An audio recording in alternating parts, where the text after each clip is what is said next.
This quiet, unassuming pool might look like just another popular swimming hole, but in the world of cave diving, nothing is as it seems. Beneath its calm surface lies a terrifying secret, a vast underwater cavern that has ruthlessly claimed the lives of at least 9 divers. In the late 1970s, a string of horrifying deaths unfolded here as divers tried to conquer the depths of this seemingly bottomless pit. To this day, no one has ever reached the bottom and lived to tell the tale, earning this cavern the chilling nickname, the Texas Divers Cemetery. These are the final moments of the Jacob's Well diving tragedies. The legend of Jacob's Well begins in the mid-1850s when a settler arrived in central Texas and was wandering along a creek nestled roughly halfway between San Antonio and Austin. His goal? To find a prime location to build a water-powered mill. As he strolled along the creek's edge, carefully inspecting the river and the surrounding terrain, something unusual caught his eye. In one part of the creek, the water was churning violently, unlike anything else he had seen in the area. As he drew closer, he discovered what looked like a boiling cauldron in the middle of the stream. Instead of the usual rapids caused by water cascading over rocks, this disturbance seemed to be bubbling straight up from beneath the river, rising as high as 6 feet into the air. Little did he know, he had stumbled upon the outflow of a karst spring, which would later become known as Jacob's Well. This spot tapped into the Trinity Aquifer, a vast underground water source that supplied Jacob's Well with an impressive flow of up to 169 gallons of water every second. For perspective, that's like filling up an Olympic-sized pool in just over an hour. At the time of its discovery, the water surged with such force that it created an inverted waterfall effect on the river's surface, jetting several feet upward. But soon after, a mill was constructed nearby, harnessing the spring's natural energy for several decades. However, by the mid-20th century, construction projects around the region began impacting the Trinity Aquifer. Over time, these developments slowed down the flow from Jacob's Well dramatically, from spectacular 6-foot spouts to a gentle ripple that hardly disturbs the river's surface. While it's unfortunate that this natural wonder lost much of its original force, the reduced flow and crystal-clear waters had unveiled the cavern below. Jacob's Well, a circular opening about 13 feet wide, became visible in the riverbed. Standing at the edge of Jacob's Well, you might find yourself in water no deeper than your ankles, depending on the river's level at the time. But if you peer into the well, you'll notice the bottom quickly disappears from view into a vast, unexplored void. Like the famous blue holes found in the oceans, the limestone rock surrounding Jacob's Well has been worn away by the water over centuries, creating a massive subterranean cavern system. What you see from the riverbank is just a fraction of its real size. In its early years, Jacob's Well was largely unexplored because of the strong currents, but as the flow weakened, swimmers and scuba divers began venturing into its depths, eager to uncover the mysteries hidden below. Many divers have lost their lives exploring Jacob's Well, cementing its reputation as one of the most dangerous dive spots in the world. Here, we dive into 3 chilling stories of Jacob's Well that ended in horrific disaster. In September of 1979, a group of friends decided to camp by Jacob's Well and attempt a night dive. They planned to explore the cave, so the lack of daylight wouldn't matter much. Plus, diving at night meant they wouldn't have to worry about any swimmers interrupting their descent. Around midnight, the group quietly slipped into the water, heading down to the bottom of the first chamber, which sits around 30 feet below the surface. Among the group were Kent and Mark, 2 seasoned divers with prior experience exploring Jacob's Well. Kent in particular had been fascinated for a while by the true depth of the cave system. Jacob's Well consists of a series of descending chambers, each smaller than the last, creating a challenging labyrinth of tunnels for divers to navigate. The first chamber drops straight down to 30 feet, then angles at 55 feet, bathed in sunlight that nurtures algae and wildlife in the crystal-clear water. The second chamber narrows into a long funnel, descending to 80 feet, where a tight opening leads to the third chamber. Here is where things get tricky. A tight opening separates the third and fourth chambers, narrow enough that divers must remove their tanks to squeeze through. Kent had heard conflicting stories about what lay beyond this passage. Some said it was a dead end, while others believed it opened into a vast, unexplored space. Whatever it was, he had to see it for himself. Kent was well aware that at least 4 divers had drowned while trying to investigate that same chamber, but that didn't matter. The potential discovery of a large hidden chamber was too tempting for him to ignore. Kent and Mark descended into the 3rd chamber, with another diver, Joe, following close behind. As Joe approached, he noticed that Kent and Mark were examining the narrow passage leading to the 4th chamber. To his alarm, he saw them begin to remove their tanks and slip into the tight opening without a moment's hesitation. Joe's concern grew even more when he realized they were diving without any backup lights or even a safety line. It was unclear whether this had been Kent's plan from the start, or if he had made a sudden decision after seeing the challenge before him. Regardless, by the time Joe made his way over, all he saw was the faint glow of Mark's light fading into the darkness. Desperately, Joe flashed his own light to catch their attention, but Mark didn't glance back before vanishing from sight. Joe quickly realized that both Kent and Mark were using steel tanks, which held less air than his own aluminum one. To make matters worse, they were descending deeper into the cave, where the air supply would deplete even faster. Joe quickly checked his gauges and realized that if he was running low on air, Kent and Mark were likely in even deeper trouble. Desperate to get their attention, he pounded on his tanks with the back of his dive knife, hoping the sound would carry through the water. Before his own air supply got dangerously low, he decided to drop his flashlight into the narrow passage leading to the 4th chamber, hoping it might help them find their way back to safety. Moments passed, but still no sign of the two.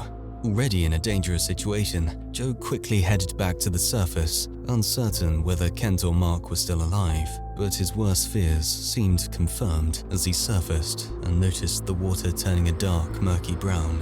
This could only mean one of 2 things. Either they were thrashing in panic, stirring up silt from the cave floor, or there had been a cave-in or gravel slide. Either way, Joe was pretty sure that Kent and Mark weren't coming back. Hours later, rescue divers arrived for a body recovery mission. The remaining members of the diving group had been in and out of the water, tirelessly searching for their friends, but there was still no trace of the missing divers. Exhausted and in shock, they could only watch as the rescuers debated whether to dive in immediately or wait until dawn. However, Don Dibble, the rescue leader, remained cautious and decided to send 2 divers down to assess the situation and locate the bodies. What they discovered was grim. The narrow passage to the 4th chamber was almost completely blocked by gravel. Returning to the surface, the divers reported the blockage to Don, who decided to wait until morning to regroup with more personnel and better equipment. By 10 a.m. the next day, the team was back at the site, fully equipped. Divers entered the water armed with trowels and tools, attempting to clear the gravel and widen the passage. But instead of clearing the path, each attempt to remove gravel caused even more to slide in, replacing what they had just removed. Frustrated by the lack of progress, Don decided to dive in himself to see if he could find another solution. As he descended, he dropped a spare air tank at the bottom of the 1st chamber and ran a safety line all the way down to the 3rd chamber at a depth of 75 feet. Swimming horizontally across the 3rd chamber, Don and another diver scoured the ceiling, hoping the bodies might have floated upward. When they reached the entrance to the 4th chamber, they found it was still covered by a thick layer of gravel. Checking his pressure gauge, Don realized he had about 10 minutes of air left. However, Don wanted to get a better look, so he held onto the safety line and squeezed his head and shoulders into the narrow passageway. Unfortunately, visibility was almost non-existent. All he could see were small pieces of gravel being stirred up by the water's current. But just as Don realized the danger he was in, a wave of panic washed over him. He understood that the current, combined with his own movements, might destabilize the massive pile of gravel. In an instant, his torso and arms became tightly wedged in place. He was stuck. The surrounding area filled with silt almost immediately, clouding the water completely. Don's arms were pinned, leaving him unable to grab his safety line or signal to the diver who had come with him. The other diver, blinded by the swirling silt, had no idea what was happening.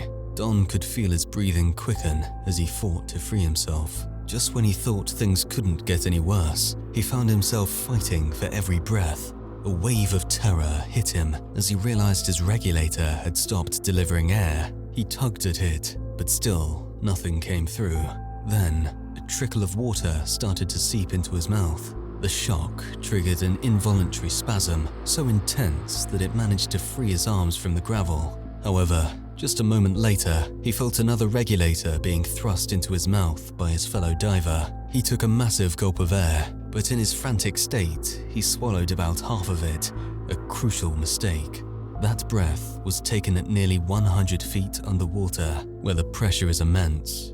At this depth, the air in a diver's lungs, stomach, and equipment is compressed to this pressure, so as they ascended to the surface, the previously compressed air trapped in Don's stomach began to expand, swelling his abdomen to the size of a basketball. He tried to force a burp to release the air, but nothing happened. By the time they broke the surface, Don was screaming in pain.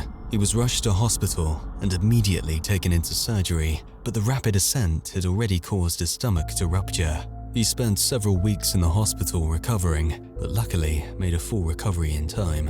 While Don was in the hospital, another local diver, experienced in rescue missions and once known as the landlord of Jacob's Well, took over the recovery operation. The new leader first descended to the spot where Don had been trapped to assess the situation. He found Don's flashlight near the gravel pile and quickly realized that the only way to reach the fourth chamber was to remove all the accumulated gravel. 2 days later, a fresh wave of equipment arrived at the site, including a recompression chamber, a large vacuum system, and a network of ropes. The team threaded a large hose down to the gravel pile, and the painstaking process of removal began. It was a slow, grueling effort, and as days passed, tensions between the city officials and the dive team began to rise over the mounting costs of the operation. A diver equipped with a camera was sent down to assess how much progress had been made and whether the fourth chamber was now accessible. At first, the footage seemed to show no new developments, but on closer inspection, they noticed a cluster of fish gathered in one spot in a single frame. Replaying the footage multiple times, they finally spotted a tank valve and a regulator, possibly belonging to Kent or Mark. Despite this critical development, disagreements between the dive team and the city officials remained unresolved. Just 12 days after the ill-fated dive, the search was officially called off. Several months after his recovery, Don was determined to return to Jacob's Well, not for the enjoyment, but to prevent any future tragedies like the ones that claimed Kent and Mark. He arranged to have bags of concrete lowered into the cave. Over several hours, he constructed a solid wall over the entrance to the fourth chamber. The wall was designed with a metal grate embedded within it, allowing water to flow through while effectively sealing the chamber and the bodies forever inside. Don hoped this would act as a strong deterrent, but astonishingly, it didn't work. Just 6 months later, the grate had vanished, and in its place, a sign was found that simply read, "You can't keep us out." Undeterred by the new barrier, divers continued to push the boundaries, venturing further into the depths of Jacob's Well. The lure of unexplored cave sections proved too irresistible for many. Just 4 years after the tragic deaths of Kent and Mark, 2 divers from an advanced diving class at Southwest Texas State University, Richard and Clark, prepared themselves for a dive at Jacob's Well. Both men were close to achieving instructor certification and wanted to tackle a dive that was more challenging and thrill-seeking. There was only one reason they came to Jacob's Well: to explore the infamous fourth chamber. Richard and Clark quickly put on their equipment and descended through the first 2 chambers, and then moved across the third, arriving at the narrow opening where the grate had once been installed. It remained unclear whether other divers had cleared the gravel or if the water's natural flow had done the job.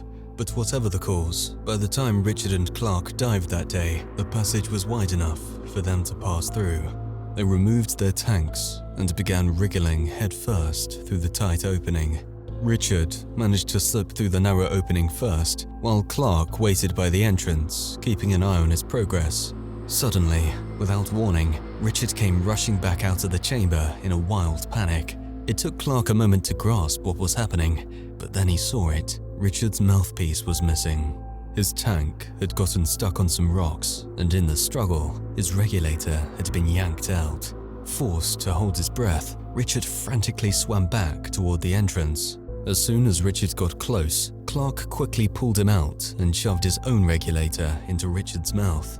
Gasping for air, Richard took a deep breath, and the two of them began buddy breathing, sharing the limited air supply between them to stay alive. Keep in mind, this was in 1983. Most divers had just a single tank and rarely had extra regulators like many do today.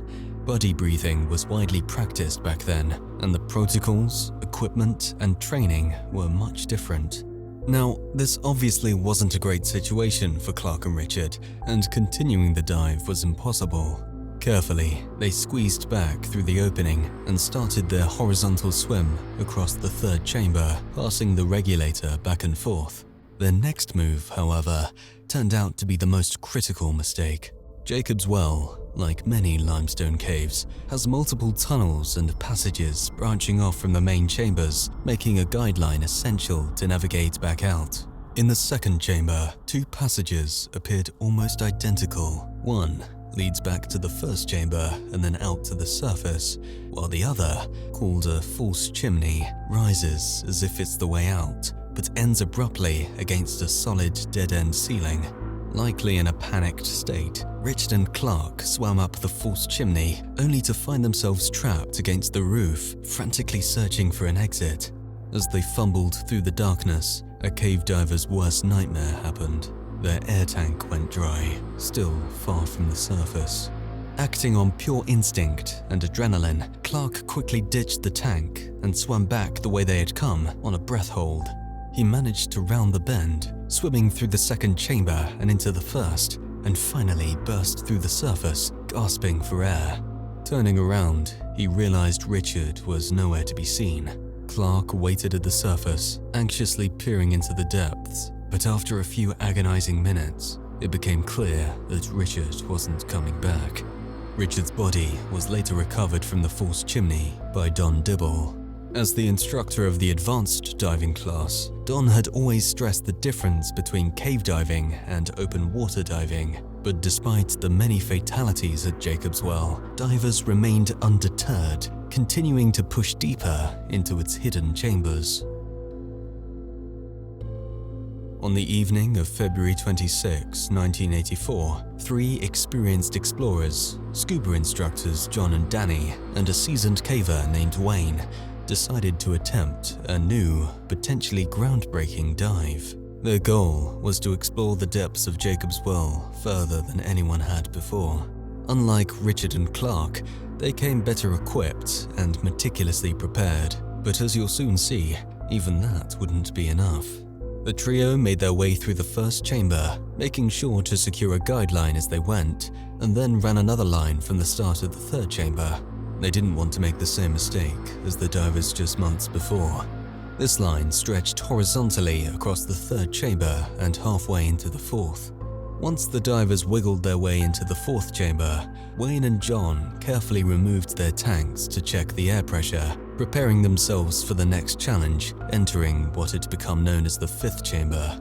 This fifth chamber, however, is different. It's quite literally a claustrophobic's nightmare.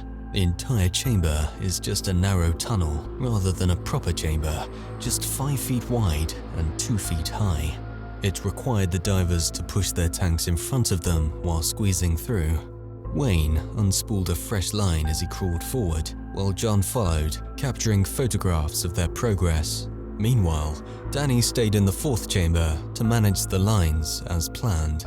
While John and Wayne progressed through the fifth chamber and out of Danny's sight, they eventually entered a mysterious sixth chamber. To this day, this chamber has never been mapped, so its size and layout remain unknown. Back in the fourth chamber, Danny began his search for a set of tanks left behind by the two divers who had drowned there in 1979, Kent and Mark.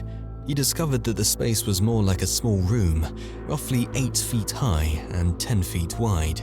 Amazingly, he found the missing tanks and quickly tied them to his line. With this task completed, he decided to follow John and Wayne into the fifth chamber. Danny removed his tanks and squeezed into the narrow passage, but with the additional tanks attached to his line, he quickly realized just how tight the space was. He had to remain completely flat on his stomach, and the movement stirred up so much silt that visibility became almost zero.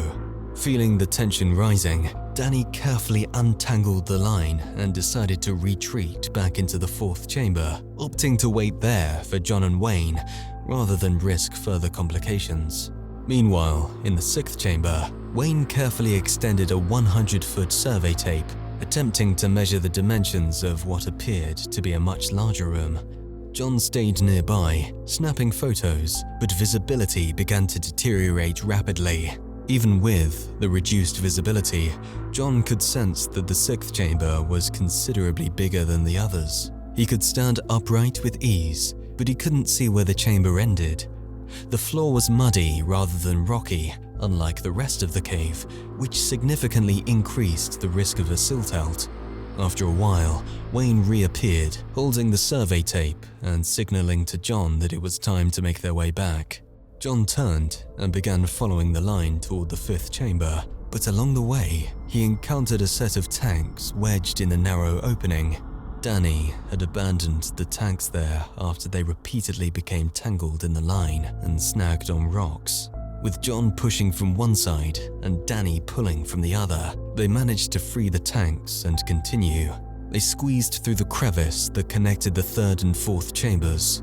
As John reached the start of the third chamber, he met up with Danny, where the visibility was slightly clearer. But then, they noticed something alarming.